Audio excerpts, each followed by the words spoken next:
उमापति महादेव की जय। तो भक्तजनों, आपने सुना कि रावण अति क्रोधित होकर के विभीषण की लात मार देता है और अपने दरबार से निकलने का हुक्म दे देता है। तो विभीषण कहता है कि हे भ्राताश्री, आप मेरे पिता के समान हैं, आपने मेरे लात मारी, बहुत अच्छा काम किया, परंतु फिर भी मेरा कर्तव्य बनता है कि मैं आपको समझाऊं, इसलिए मैं आपको बार बार समझा रहा हूं। लेकिन रावण नहीं माना। तो विभीषण भगवान श्री राम के पास चल जाते हैं। कैसे? चले विभीषण राम पास, मन में अति आनंद, काल विवश निश्चर हुए, विभवहीन दस कंठ। जब से विभीषण लंका से निकले तो ऐसा लगा कि राक्षसों के सिर पर काल मंडराने लगा और लंका वैभव विहीन हो गई। तो कैसे? विभीषण मन में विचार करते हुए जा रहे हैं, प्रभु श्री राम जी के चरणों में जिनका प्रेम हो उनके भाव कैसे हैं, इस भजन के माध्यम से।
विभीषण जी अपने मन में विचार कर रहे हैं, भगवान श्री राम की तरफ प्रस्थान कर रहे हैं। वो बोलते हैं, वो अरुण वर्ण हरिचरण निहारो जाके। प्रभु श्री राम के उन अरुण मतलब सूर्य के समान जो रक्त वर्ण है, भगवान श्री राम के चरणों को निहारूंगा और उन कोमल जल के समान जो मान करके उनको हर्षित होकर के देखूंगा। और मैं प्रभु श्री राम जी के मैं जाय करूं प्रणाम शीश को नाके, और करूं सजल निज नैन दरस को पाके। मैं उनको जाके प्रणाम करूंगा, उनके चरणों में मस्तक नवाऊंगा, मेरे भाग्य खुल गए हैं। ऐसा विचार करते हुए विभीषण रामादल की तरफ प्रस्थान कर रहा है। क्या कहते हैं?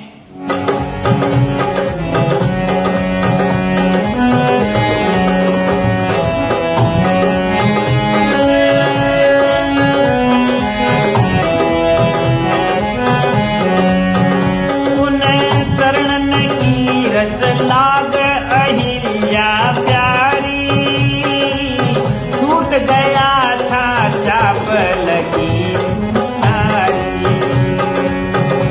उन चरणन की रज लाग अहिल्या प्यारी, छूट गया शाप लगी शिला से नारी।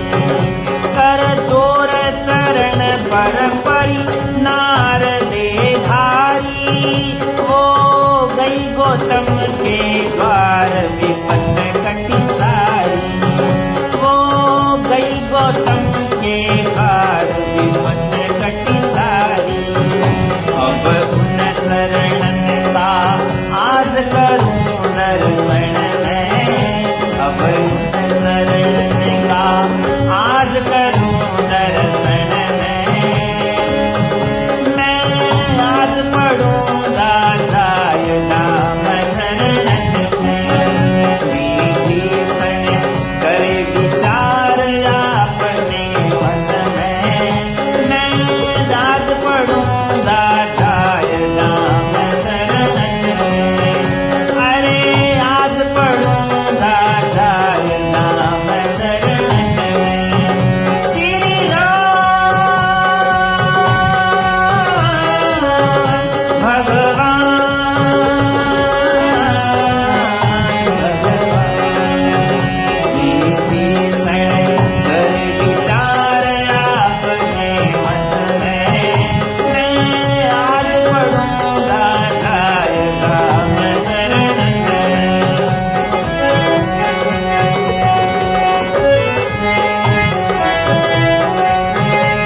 कहते हैं, उन चरणन की रज लाग अहिल्या प्यारी, छूट गया शाप लखी हुई शिला से नारी।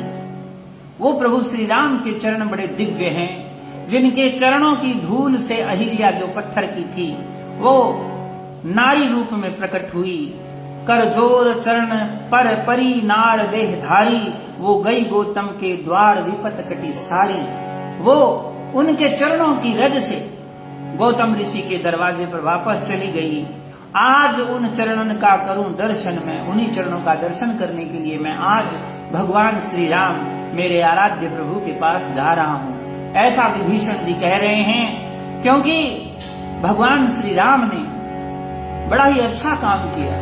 अहिल्या का कोई दोष नहीं था और उसको दोष मुक्त करने के लिए ही भगवान श्री राम जो है वो अहिल्या के पास जाते हैं और नारी के मान को बढ़ाते हैं और उनको उनके श्राप से मुक्ति दिलाते हैं। अब विभीषण जी क्या कहते हैं?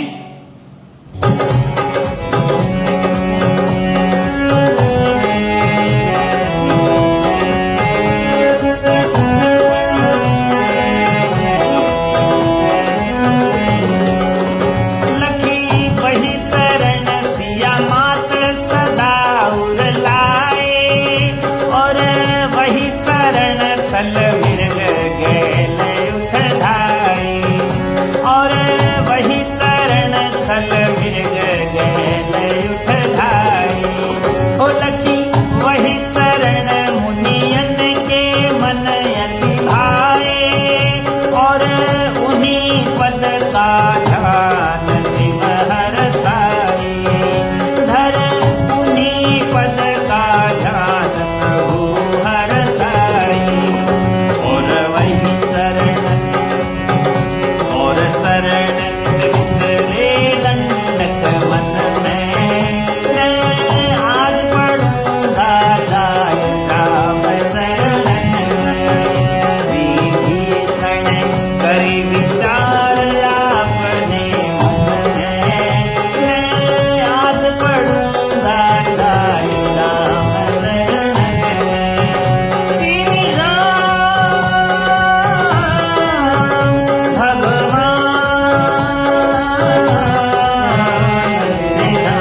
विभीषण जी क्या सोच रहे हैं कि वही